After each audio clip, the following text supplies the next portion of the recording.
आई तुम्ही बसा ना, मी पाणी आणू का तुम्हाला? नाही नको, मी ठीक आहे. डॉक्टर काय म्हणाले? आता श्रेयस काय निर्णय घेतो त्यावर सगळं अवलंबून आहे. किती अवघड होऊन बसलंय रे सगळं. आई, परिस्थिती जेव्हा साथ देत नसते ना, तेव्हा आपणच एकमेकांना साथ द्यायची असते. आई असं काय बघताय? मला माहिती तसं काही आता आपल्यात नातं नाहीये रे, पण तू आमचं सगळं एवढ्या प्रेमाने करतोस, आपलेपणाने करतोस. हे फक्त तू अश्विनीचा भाऊ म्हणून करत नाहीयेस, मला कल्पना आहे.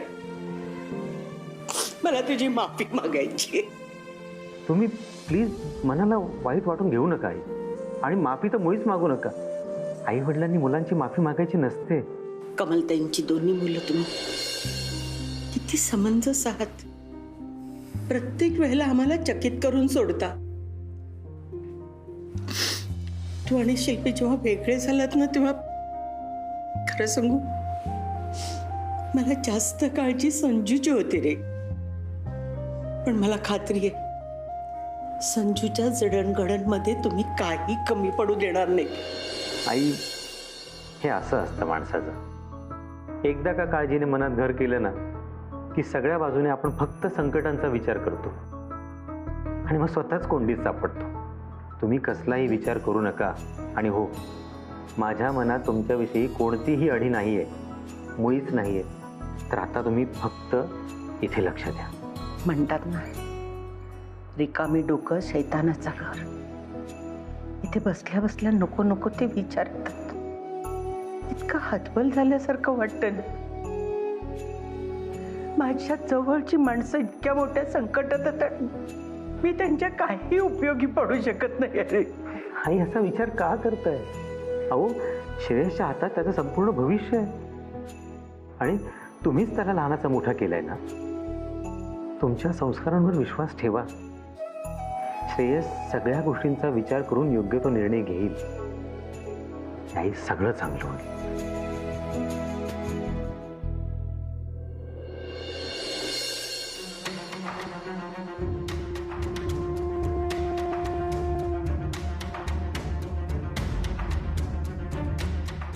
बाबा, आम्ही दोघांनी हे घर सोडण्याचा निर्णय घेतला.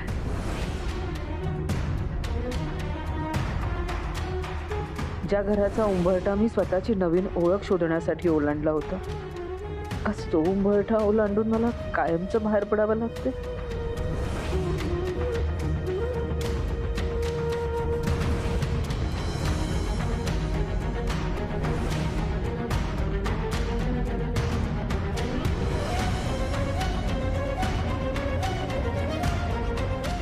तू इथे का आलीयस, कशासाठी आलीयस हे जाणून घेण्यात मला अजिबात इंटरेस्ट नाहीये.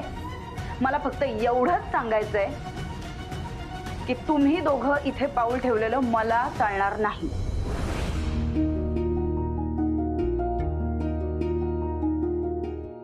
आपल्याला तिथे राहायला जावं लागेल.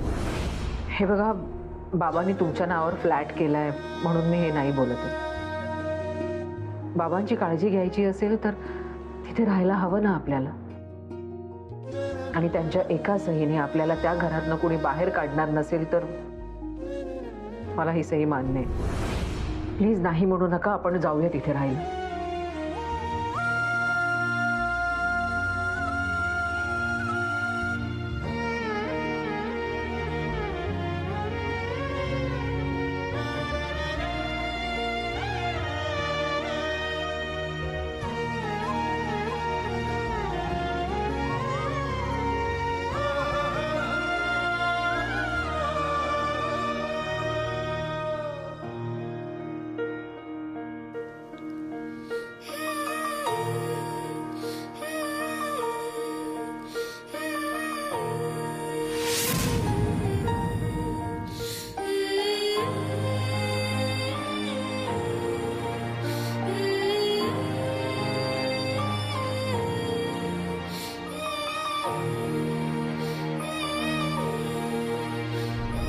₹850 प्रॉफिट.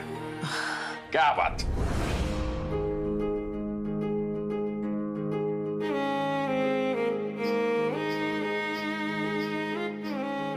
गणू, तू माझ्या घरात मला आणलंच खरं, पण परीक्षेच्या काळात तुझ्या आशीर्वादाने आजपर्यंत सगळंच छान झालंय. हा पुढचा कठीण काळही असा सोपा होऊ दे.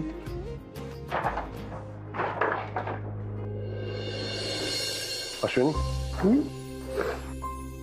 काय ग? नाही काही नाही. आलात तुम्ही दोघं? पाणी आणू नाहीतर चहा टाकते. अर्धा कप घ्याल? आई आई शांत हो. का लगबगिनी करतेस सगळं? बस तू शांतपणे. खरं सांगू, मला तुम्हा दोघांची माफी मागायची. माझ्यामुळे तुम्हाला या घरातून जावं लागलं.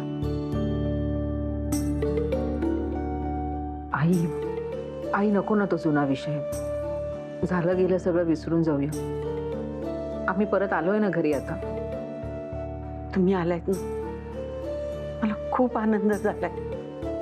तुम्ही दोघं नव्हता तर हे घर किती रिकामी रिकामी वाटत होतं. तुम्ही सामान ठेवा, मी आले. थांबा.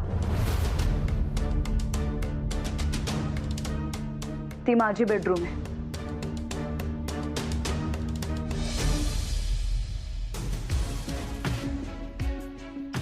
मी इथे ना माझं तुझं वाद घालायला आले नाहीये. इथे बाबांसाठी आलो होता.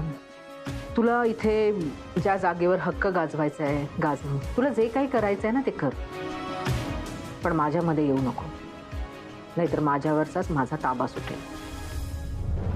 काय झालंय काय अचानक? इतकं कसं काय बोलायला लागलीस? नाही म्हणजे आधी तर तोंडातून शब्द फुटत नव्हता, आता डायरेक्ट धमक्या देतेस मला. धमक्या देत नाही, परिस्थिती सांगते तुला.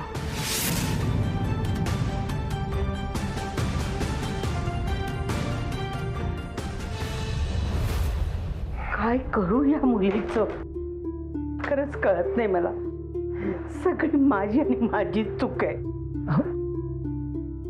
आई शांत व्हा बघू,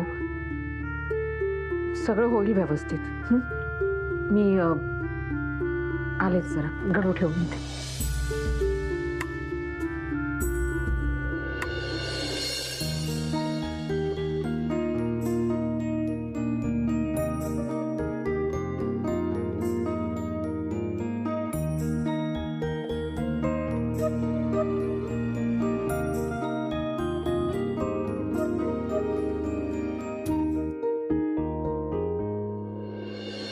अगं आले आले सगळं चालू झालं तुझं. एक मिनिट हं.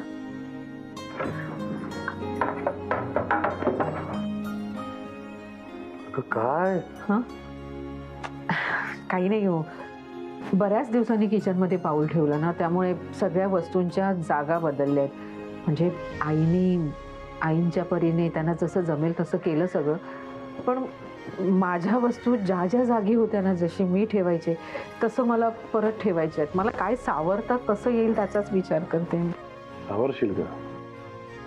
आजपर्यंत सगळं तूच सावरलंयस, यापुढेही सावरशील. आणि आता पुढे तर अजून अवघड दिवस बघायचे तुला. हो जाएगा रे सब.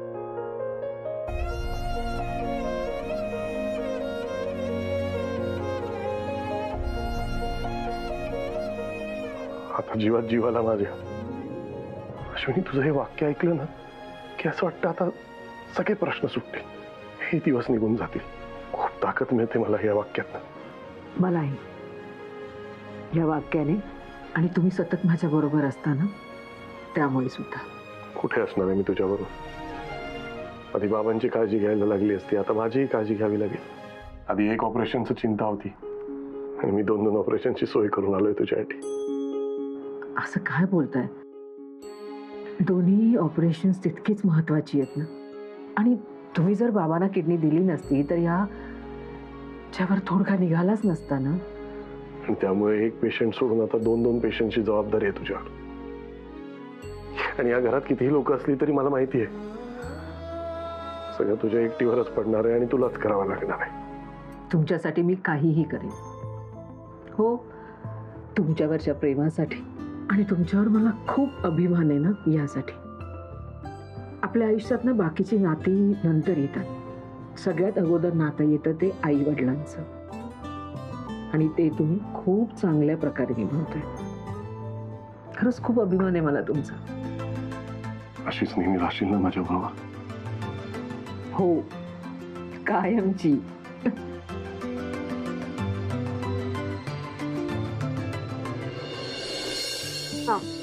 उद्या माझा आहे ना सेमिनार आहे, तर मला सकाळी अजिबात वेळ नसणार आहे. तर तू आज मग पाव आणशील का? म्हणजे मी मटकी भिजत टाकलीच आहे, मग उद्या आपण मिसळीचाच बेत करूया.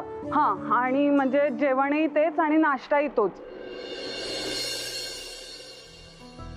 काय रे, मिसळीचं नाव ऐकल्यावर असा का चेहरा केलास? काही नाही का, श्रेयसची आठवण आली. तुला मिसळ प्रचंड आवडते. मिसळचा सगळ्यात मोठा फॅन तो आहे. प्राजू, त्या दिवशी आम्ही काय खेळलोय मॅच. श्रेयस जीव तोडून खेळलाय आणि त्यांनी आहे ना आमच्या टीमला मॅच जिंकवून दिली आहे. बरं, मॅच नंतर आम्ही एवढा दंगा केलाय, एवढं नाचलोय, पण आता त्याला दोन्ही पण करता येणार नाही. ऑपरेशन होणारे म्हणल्यावर रिस्ट्रिक्शन तर येणारच ना रे. देव पण येणार, चांगल्या लोकांच्या बाबतीतच असं करतो. श्रेयस इतका भारी प्लेयर आहे, त्याच्यासारख्या प्लेअरची आमच्या टीमला गरज आहे. जर का तो फायनल खेळला असता तर काय मजा आली असती त्याला. प्राजू यार, आजकालच्या जमान्यात एक मुलगा आपल्या बापाला घराबाहेर काढतो, घरात घेत नाही, आणि तिकडे श्रेयस स्वतःच्या बापाला किडनी द्यायला निघालाय. मुलगा म्हणून आहे ना मला त्याचा खरंच अभिमान वाटतो. पण यार, हे वाईट का वाटून घेतोस तू? यातनं चांगलंच बघ ना. म्हणजे त्या निमित्तानं ते घरात परत आले. म्हणजे निमित्त वाईट आहे, पण आले ना घरी. हे बरोबर आहे का? पण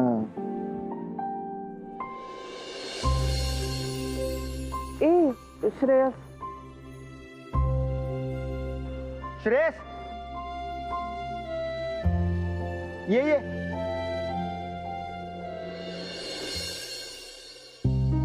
कसा आहेस?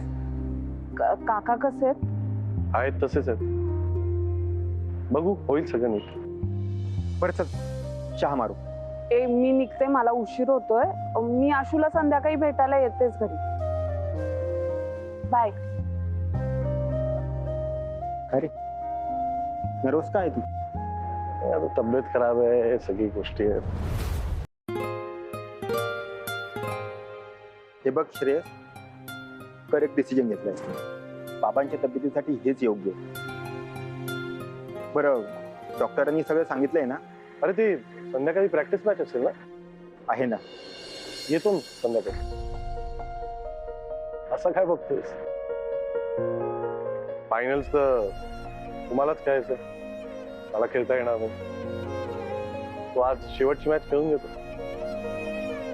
आणि तुम्ही जेव्हा फायनल खेळत असाल तेव्हा माझी वेगळीच मॅच सुरू असेल. काहीतरी काय बोलू नकोस. हे बघ श्रेयस, तू असताना आम्हाला मजाच येणार आहे खेळायला, पण किडनी ट्रान्सप्लांट हे सगळ्यात मोठं ऑपरेशन हे लक्षात ठेव. ए बाबा, अरे किडनी ट्रान्सप्लांटचा विचार पण करू नका. अरे आमच्या शेजारी एक माणूस राहतो ना, त्याचं मागच्या दिवाळीतच किडनीचं ऑपरेशन झालंय.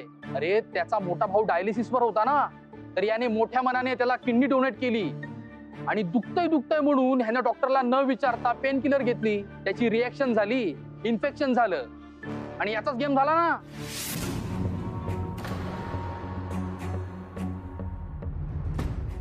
हे बघ श्रेयस, तू अजिबात टेन्शन घेऊ नकोस. डॉक्टरला न विचारता आपण मनाने काही करणार नाहीये. आपलं हॉस्पिटल पण चांगले आणि डॉक्टर पण चांगले. बाय द वे, कोण करतंय किडनी ट्रान्सप्लांट?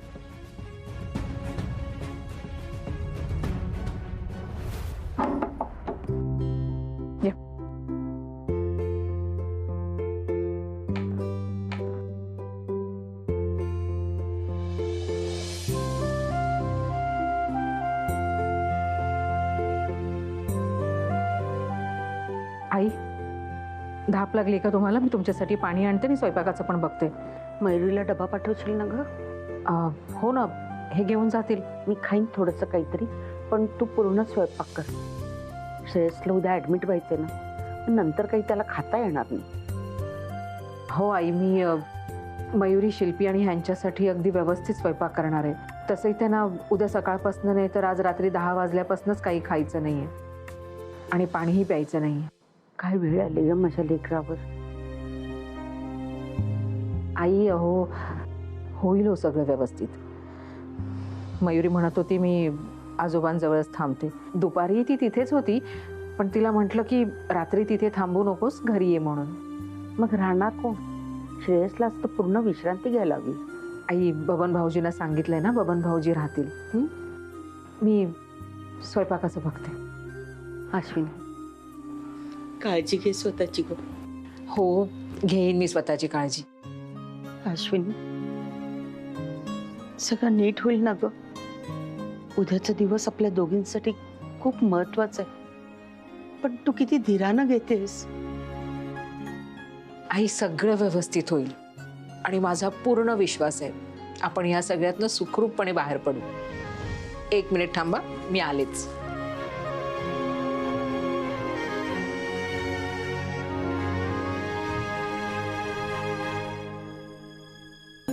मला खूप टेन्शन आलंय ना. हे लाल पुस्तक वाचा तुमचं आणि बघा ह्यात काही टेन्शन घालवायचे उपाय आहेत का, आणि त्यातनंही नाही मिळाले तर मी सावंत काकूंना बोलवू का? सावंत काकूंशी बोला आणि त्यांच्याशी भांडा, म्हणजे तुमचं सगळं टेन्शन निघून जाईल. हो ना? कशी भांडू? आज तिने सगळ्या चपला अगदी लाईनीत लावून ठेवल्यात. भांडायला चान्सच नाही. आई, अशाच हसत राहा. खूप छान दिसतंय. मी स्वयंपाकाचं बघते.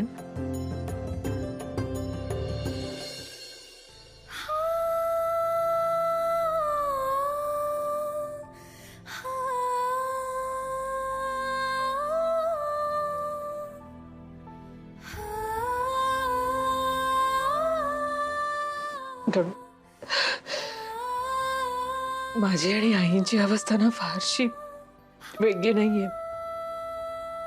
जसं जसं हे ऍडमिट व्हायची वेळ जवळ येते ना, मला काळजात धस होतोय. पण मला माझं हे घर जर हसरं खेळतं ठेवायचं असेल तर मला रडून नाही चालणार ना. नाही चालणार रडून. मी आता नाही रडणार आहे.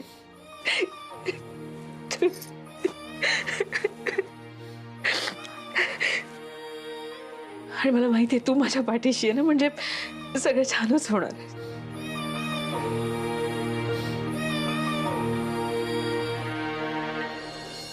शिल्पी, काही लागलं तर खरंच सांगा मला. तुला जी अमाऊंट लागेल ना ती मी लगेच अरेंज करून देईन, पण बाबांच्या ट्रीटमेंटमध्ये काही कमी नाही पडायला पाहिजे. काय झालं, टेन्शन मध्ये आहेस? अगं नको काळजी करू. You have selected the best doctor. सगळं छान होणार आहे Shilpi. Don't worry at all. हो, सगळं ठीकच होईल, पण म्हणजे बाबांना काही व्हायला नको ह्या टेन्शन मध्ये आहे मी जरा. एक वेळ दादाला झालं तरी चालेल, म्हणजे मला घर तरी मिळेल, म्हणजे तो रस्ता तरी निदान क्लिअर होईल. शिल्पी,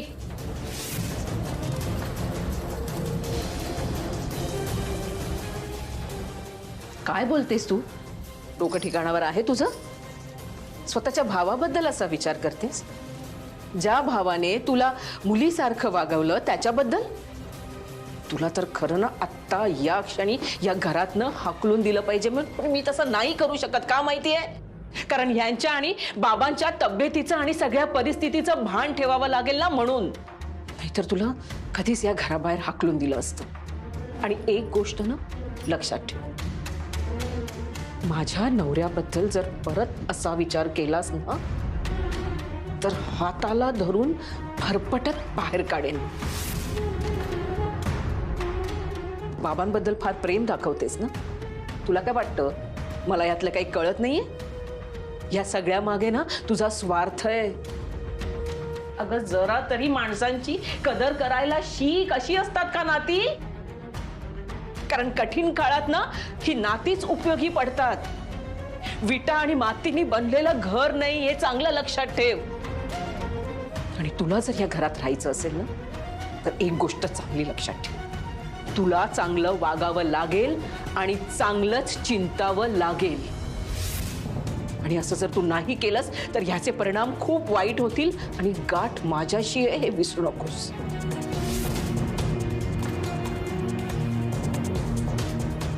स्वयंपाक तयार आहे, तू जेवून घे.